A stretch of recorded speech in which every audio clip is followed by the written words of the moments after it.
Later, deep in the old growth, this hermit thrush sings on his territory, his haunting song casting a spell through the forest.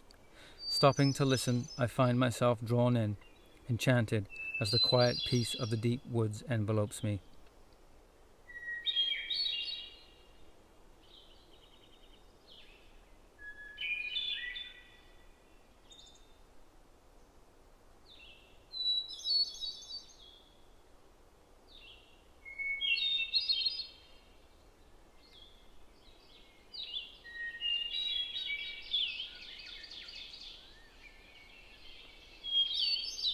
In summer, tropical migrant birds make their homes in the Acadian Forest, and a new succession of fungi and wildflowers grow. This is a time of abundance. The forest's beauty is at its peak.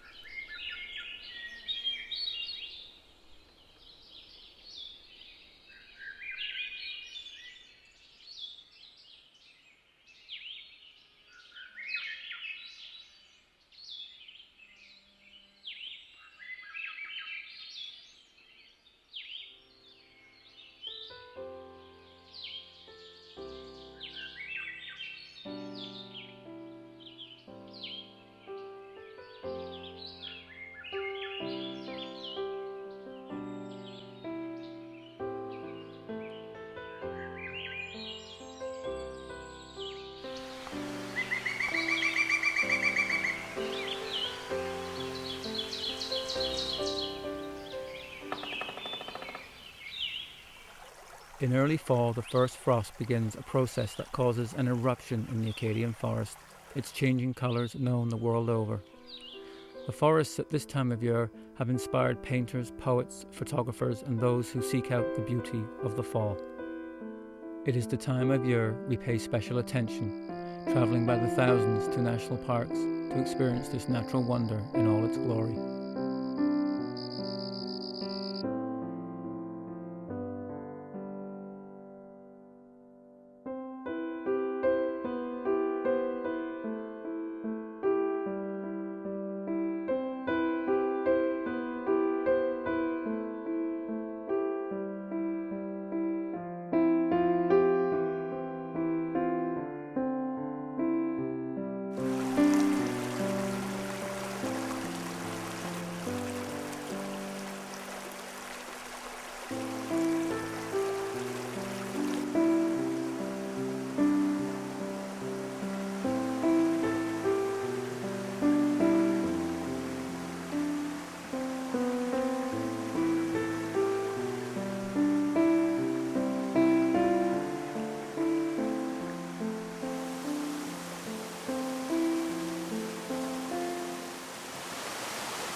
While protection is seemingly a priority by government, the influence of big corporate industrial forestry is making this a slow process, and with each year that passes, more of the Acadian forest is felled, sprayed, and turned into a plantation for the mills. The desired tree for the forest industry is the spruce. Its value as a resource has now become more than that of the original Acadian forest. We are all familiar with this scene in the Maritimes of Canada, but what we don't see is the changing of a forest ecosystem. After clear cutting, some regions are sprayed with herbicides, killing the broadleaf species like the maple and birch.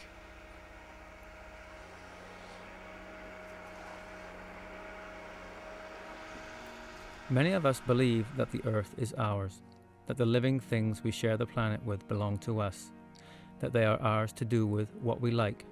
A commodity, with little or no intrinsic value, separate from the values humans place upon them. Even in mainstream environmentalism, our values of conservation come from preserving wilderness for our sake. Once sprayed, hybrid trees are planted or the area is allowed to grow up naturally, but now the predominant species is the spruce.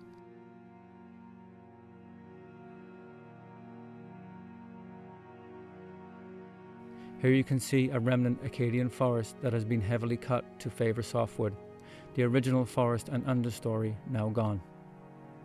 It is this slow demise that is reducing the Acadian forest to something far less than the great North Woods it once was. Later, the area is thinned, once again removing hardwood species to leave a single species tree plantation.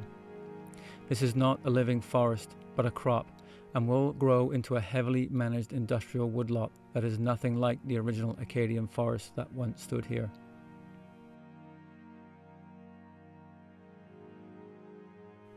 Industrial society today does not see the intrinsic value of the Acadian forest. The industrial forester's main focus is the extraction of trees from a living ecosystem on a scale tied to a global market, which is purely based on unhindered growth. The question we must ask ourselves is, what do we value? Our idea of health and well-being or success is so tied to material wealth and belongings that we are becoming blind to the loss of the Earth's life support system, not just here, but all across the Earth.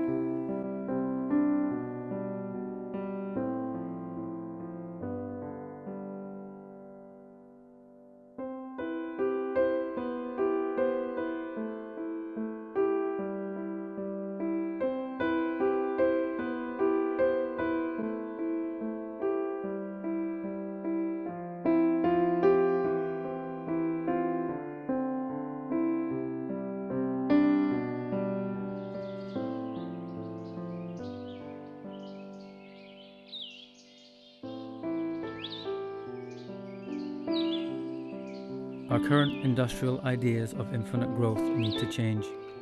We need to find other ways to measure our well-being as a species. We must change our consciousness, redefine our values, and change the idea that richness comes from material wealth.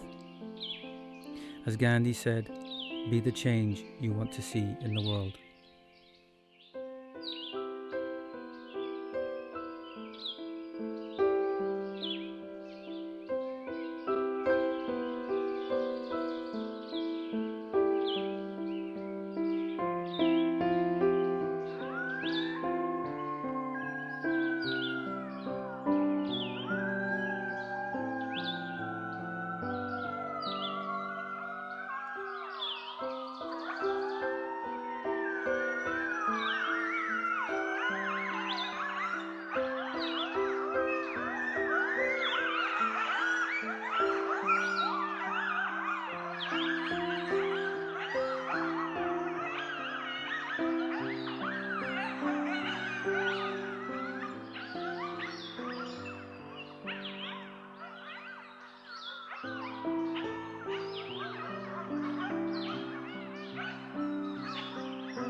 The human will to completely conquer nature for our own prosperity has been with us since before the dawn of the Industrial Revolution. In the West, our idea of nature now mostly exists on a screen of some sort or quick visits to national or provincial parks. Increasingly, our continued alienation or disconnect is causing the life support systems of the natural world to erode.